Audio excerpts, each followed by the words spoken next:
இருக்கிறா. கர்த்தர் இருக்கிற வீட்டுல பிசாசுக்கு என்ன இல்ல, வேலையே இல்ல. இன்னைக்கு நம்ம ரத்தம் பூசப்பட்ட வீடு தான், இயேசுவின் ரத்தத்தால் கழுவப்பட்ட வீடு தான். ஆனா நம்ம வீட்டுக்குள்ள இயேசு இல்லையே. உங்க வீடு காலியா இருக்கிறது.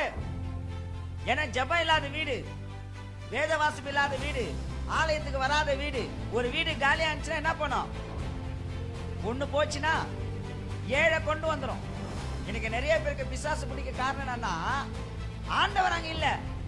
அவங்க உலகத்துக்கு போயின்னு உலக காரியம் கொண்டு போய் 7 கொண்டு வந்து போட்டு ஆட்டு ஆடுது. ஏன்? கர்த்தரை துதிப்பதில்லை, கர்த்தரை ஆராதிப்பதில்லை. அதுக்கு நேரம் இல்ல. அதுக்கு வயிற்று வலி, அதுக்கு தலைவலி, அதுக்கு ஜுரம். நீ கர்த்தரை தேடப்பட்ட வீடா இருந்தாதான் உங்க வீட்டுல என்ன வராது?